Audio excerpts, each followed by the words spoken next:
کیا، فرمایا ان الذی فرض علیک القرآن لرادک الی معاد، جس ذات نے آپ پر قرآن کو فرض کیا ہے، نازل کیا ہے،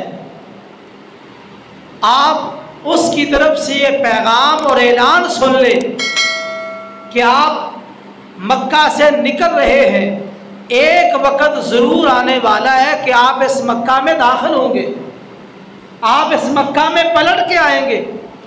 ٹھیک 7 سال کے بعد نبی کریم صلی اللہ علیہ وسلم عمرہ کرنے کے لیے 3 دن کے لیے مکہ میں تشریف لائے، اور 8ویں سال نبی کریم صلی اللہ علیہ وسلم فاتحانہ انداز میں ایک لشکر جرار کے ساتھ اس مکہ میں داخل ہوئے۔ اللہ تعالیٰ نے آپ کو فتح عطا کی اور آپ اللہ کا شکر ادا کر رہے تھے، الحمدللہ وحدہ ونصر عبدہ وہزم الاحزاب وحدہ، ساری تعریفیں اللہ کے لیے ہے، اکیلے اللہ کے لیے ساری تعریفیں ہیں، جس نے اپنے بندے کی مدد کی، سارے لشکروں کو شکست دے دی، اور اللہ نے اپنے وعدوں کو پورا کیا ہے۔ تو دیکھیے اللہ نے جو وعدہ کیا نبی کریم صلی اللہ علیہ وسلم کے ساتھ، اس وعدے کو پورا کیا۔ اور اسی طرح ایک اللہ نے وعدہ کیا تھا موسیٰ کے ساتھ۔ موسیٰ علیہ السلام ماں کی گود میں، ماں گھبرا رہی ہے، ابھی فرعون کے فوجی ان کو پتہ چلا وہ آئیں گے اور اس بچے کو قتل کر دیں گے۔ اللہ تعالیٰ نے کہا تو اس کو دودھ پلاتی رہے، جب تو اس پہ ڈرے خوف کھائے تو ایسے کرنا، صندوق میں بند کر کے دریا کی موجوں کے حوالے کر دینا، اور ڈرنا نہیں ہے، غم نہیں کھانا، یہ بات اپنے ذہن میں بٹھا لے، اِنَّا رَادُّوهُ إِلَيْكَ، یہ موسیٰ ہم واپس لٹا کے تیرے پاس لائیں گے، یہ موسیٰ تیرے پاس آئے گا۔ ساتھ وَجَاعِلُوهُ مِنَ الْمُرْسَلِينَ، تیرے پاس صرف آئے گا ہی نہیں، وقت آنے پہ اللہ اسے اپنا رسول بھی بنائے گا۔ یہ اللہ نے موسیٰ کے ساتھ وعدہ کیا کہ موسیٰ تیرے پاس آئے گا، اور دوسری بات رسول بنے گا۔ تو اللہ نے اپنے وعدوں کو پورا کیا کہ نہیں؟ موسیٰ علیہ السلام موسیٰ کے پاس واپس آئے یا نہیں؟ ضرور آئے۔ اور اسی طرح اللہ نے موسیٰ علیہ السلام کو اپنا رسول بنایا کہ نہیں؟ ضرور بنایا۔ پتہ چلا کہ اللہ کے وعدے سچے ہیں۔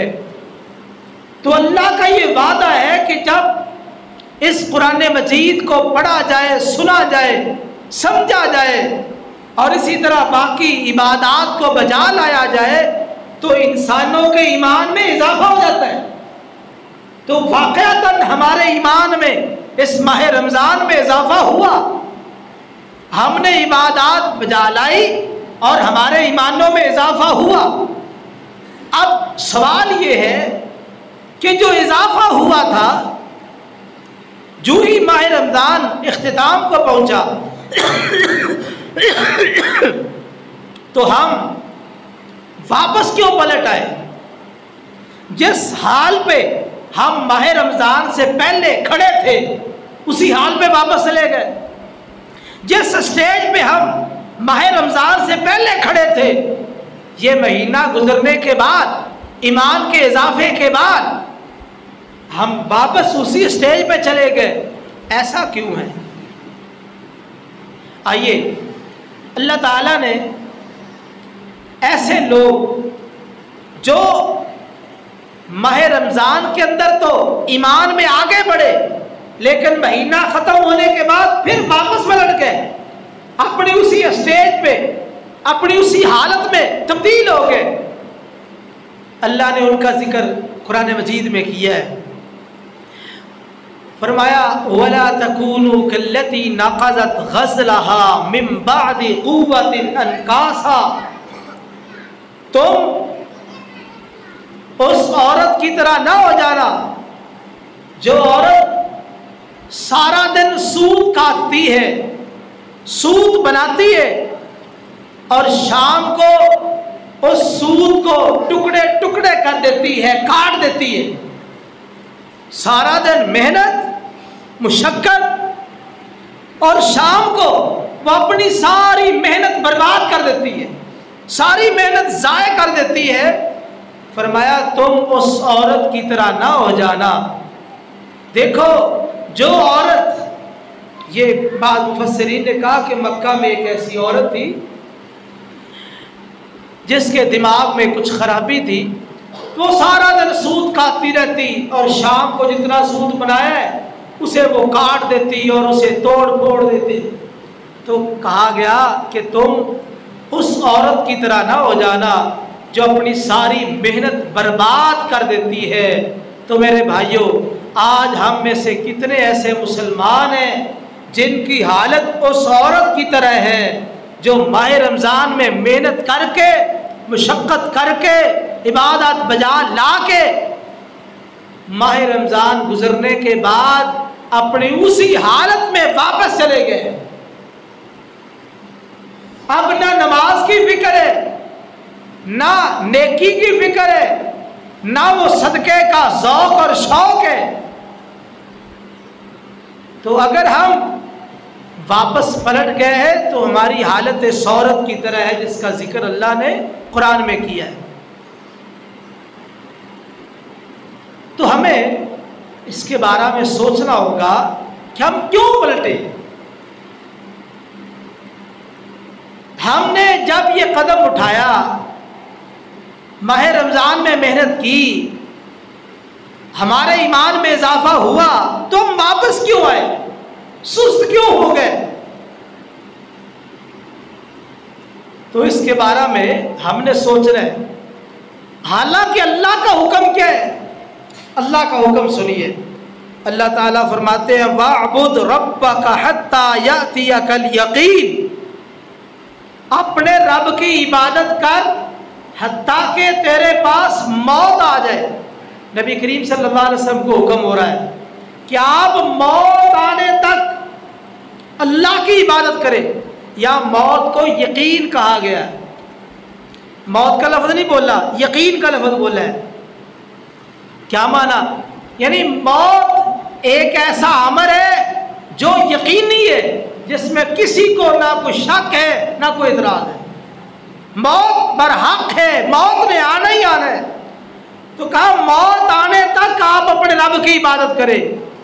دیکھیے نبی کریم صلی اللہ علیہ وسلم تو زندگی کی آخری سانسوں تک عبادت کے پابند ہیں.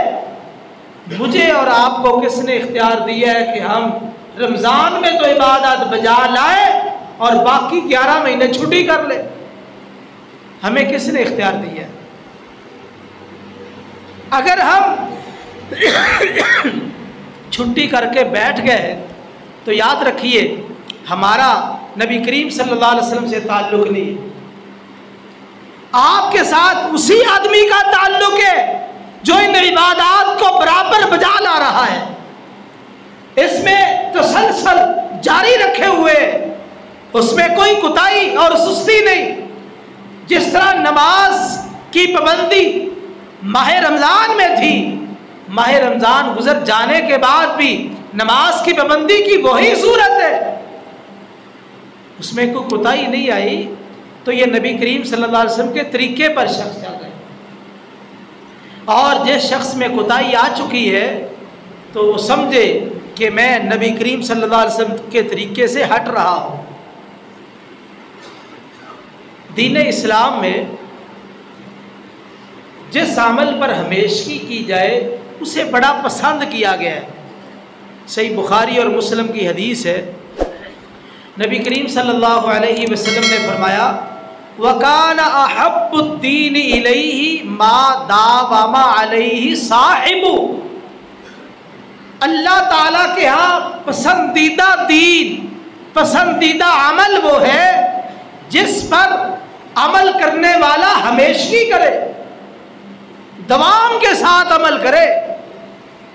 مہینہ 2 مہینے نہیں، سال 2 سال نہیں، جس پر دوام کے ساتھ پوری زندگی اس پر عمل